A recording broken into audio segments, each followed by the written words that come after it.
Ken Jeong is the host of I Can See Your Voice on Fox, the reality competition show. I'm at Noble Gold Derby, and I wanted to start off by asking you, Ken, are you a good or bad singer? Well, first of all, just thank the way you announce the show is how I do it on the series. So thank you right there. That No right there, worries. you can be my understudy at any time, anytime. So, but yeah, no, I consider myself um, a tweener because I can carry a tune, but I'm not professionally trained.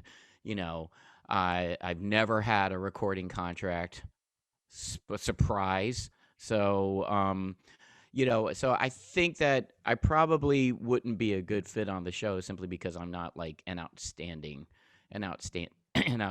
singer. And truly on this show, the singers, even this season, upcoming season, are even better than the first. It really has become an untapped well of up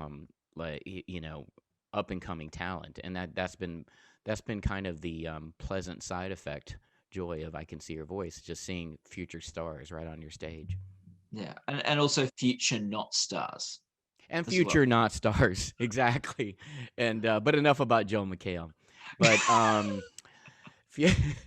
the who is coming back on season 2, and against my better wishes, but Yeah, well, it's nice. sometimes in television, yeah, It's nice for you to help him out.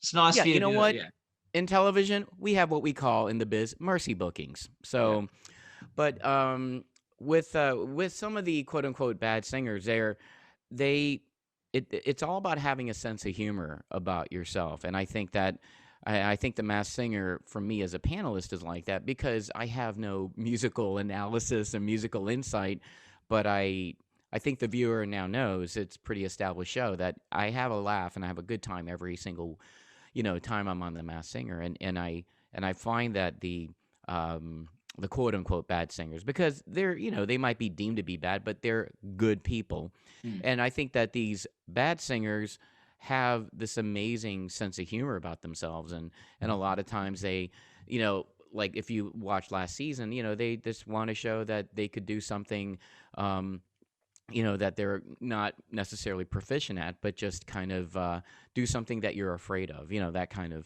vibe. And so it really, I feel like everyone's backstory is even more arced out next season as well. So it's really been a lovely embarrassment of riches for me, where I've been able to, as one of the executive producers on the show, have some say in it behind the scenes. Unlike the Masked Singer, where it's like a blinded experiment because we don't know anything, we don't know who they are, but it's really nice to it's nice on I Can See Your Voice to see how an unscripted show is developed. Yeah. And the bad singers on I Can See Your Voice, they know they're the bad singers, right? They're not going in thinking, oh, yeah, I'm going to be the good one, right? Like, Yeah, they're bad singers. They're yeah, not delusional singers. yeah, So, yeah, maybe there's an opportunity for a spinoff of that. But I think that, yeah. I really It's, think either you're a good singer or you have a great sense of humor. I yeah. really think that at the end of the day, what I like about this show, unlike other unscripted game shows, is that the contestant has no other competition except that person themselves, because they're not competing against somebody else for the money. It was actually one of my producers that told me early on in the show, all we're doing is just trying to help someone win $100,000. This whole musical mystery format with secret voices, music superstars, panelists, and a host, we're all just trying to help someone win some life changing money. And I think that, to me, kind of like as an actor, you need, like, a purpose or a motivation to ground the scene. So I keep calling back to that, even while we're recording. I know they'll kind of cut this from the show, but I will say, look, all we want to do is just help you win some money, help you win some life changing money. That's the only reason why we're doing the show, and I think that galvanizes not only the contestant but also the panelists and the secret voices as well. So you're really giving everybody a sense of real purpose on this show. Yeah. Yeah, I think the sort of the spin-off or the Delusional Singer version is just the audition episodes of another reality competition program. Yeah, I think there. That's Yes, I think there's definitely some room there. You know, you could have auditions.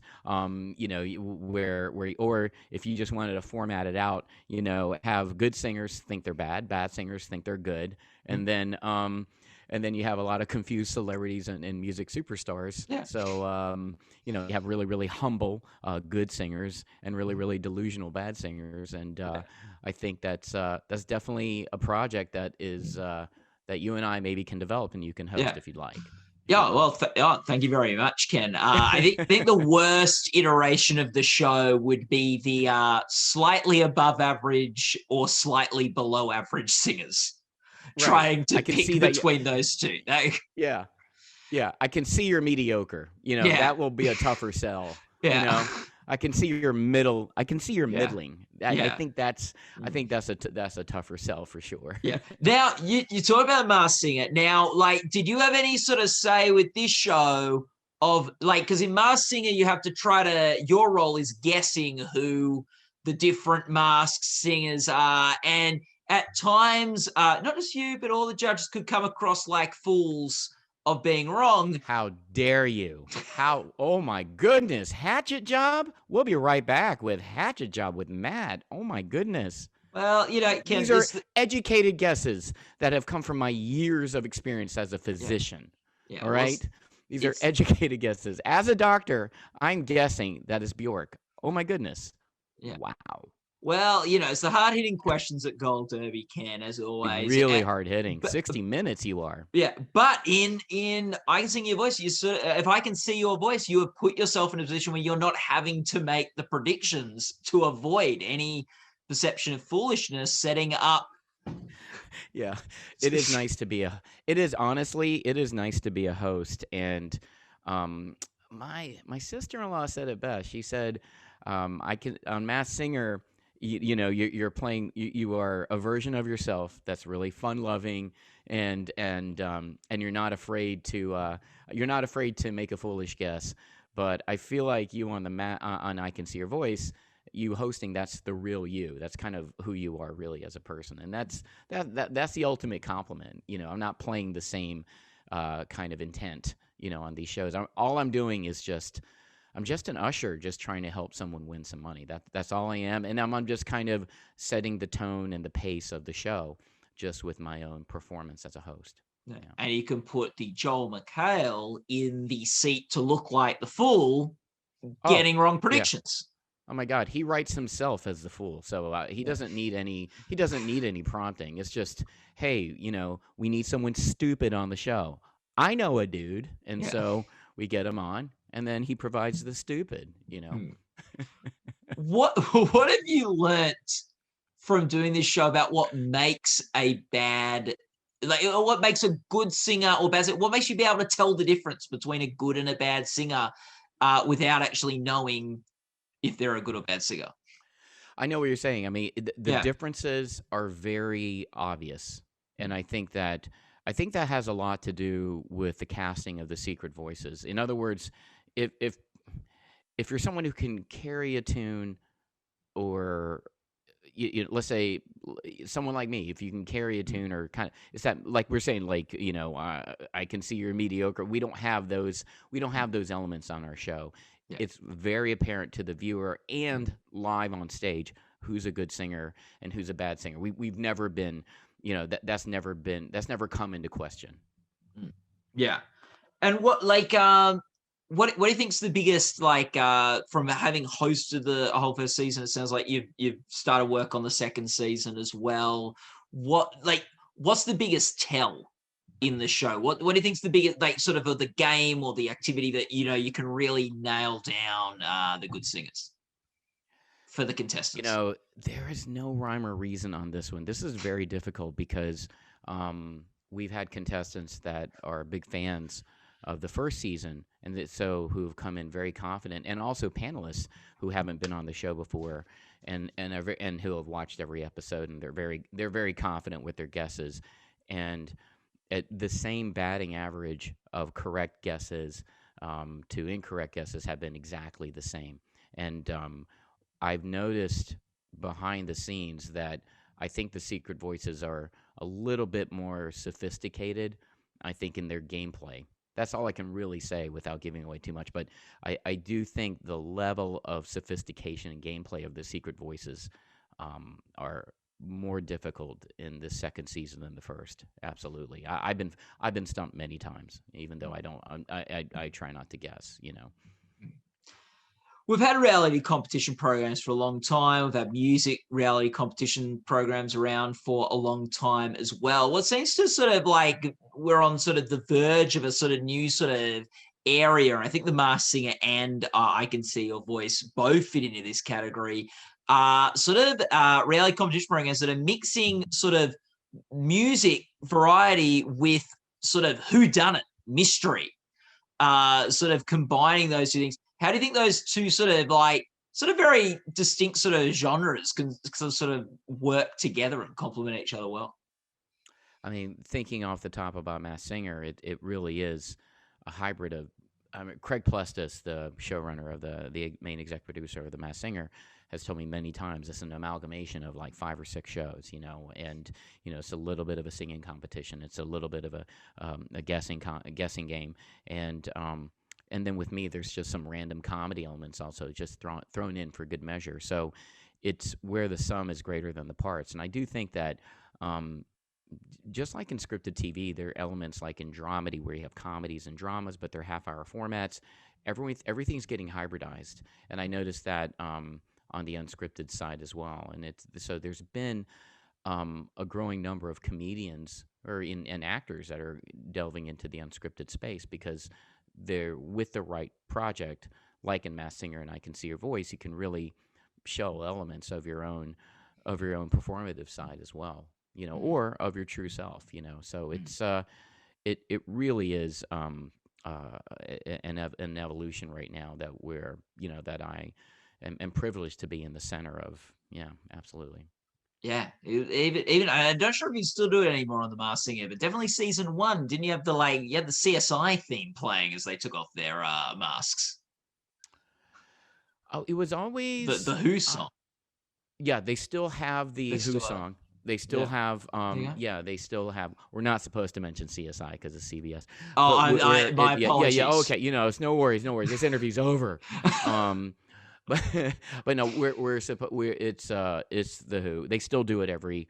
Yeah. That's definitely a tried and true format, and it is amazing growing up on the Who and loving the Who, and that being. It's not lost on me that that's kind of the anthem of the show. It's pretty cool. Yeah, you were like growing up, listening to the Who, loving it. You're going, one day I'm going to be part of a television series.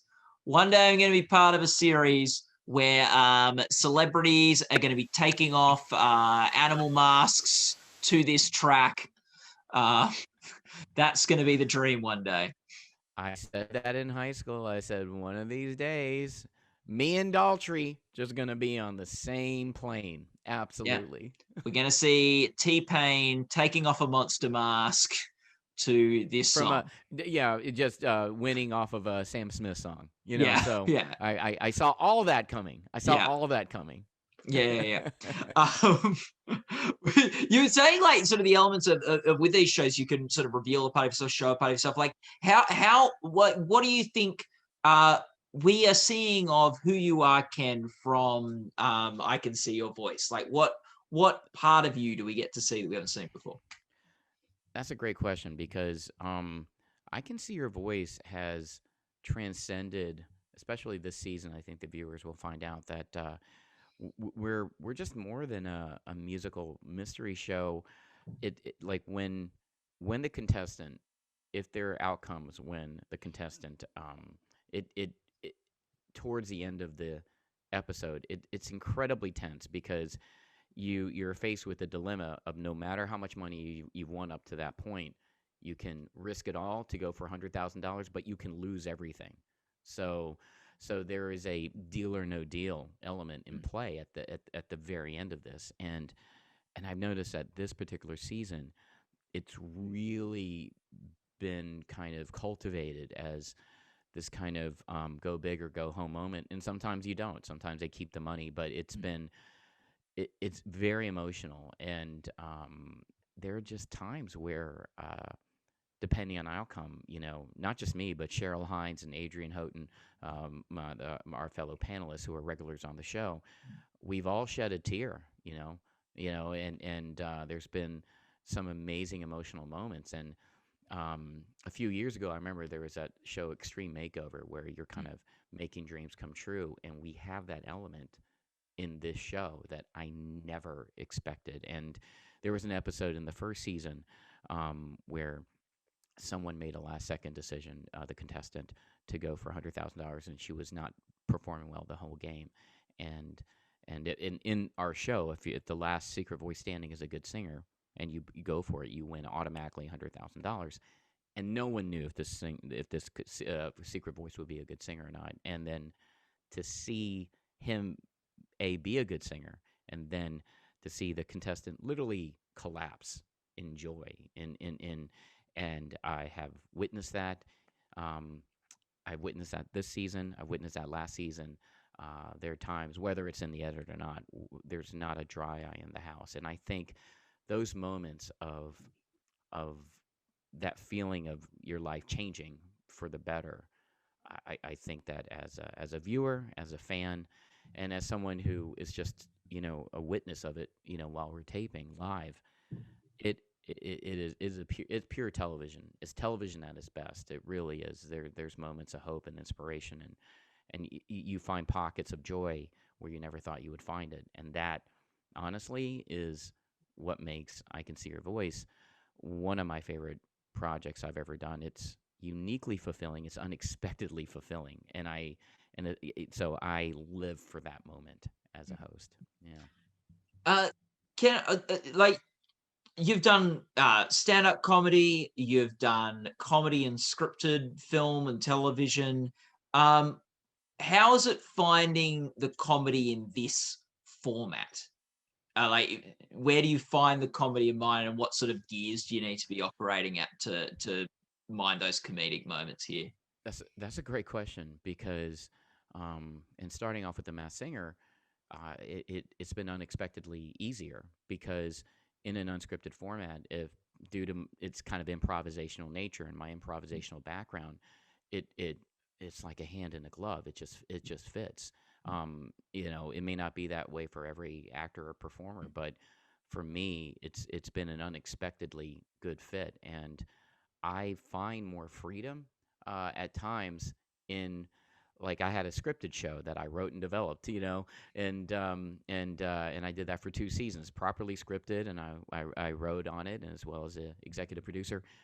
I just, as a performer, pure comedic performance, I have much more freedom on these unscripted shows, much more freedom, and it's liberating. And you just kind of, it's kind of the way comedy should be, just kind of free, untethered. And then in the edit, they see what they like and what they don't like, and if it's additive, great. If it's not, you have nothing to lose. So I was kind of raised on that format from my movie background, and I find that the projects I'm on this one, both I Can See Your Voice and Masked Singer, I'm never restricted with my performance, which is, these are the best jobs in television for me, because I just go in there and I can feel free to say whatever I want.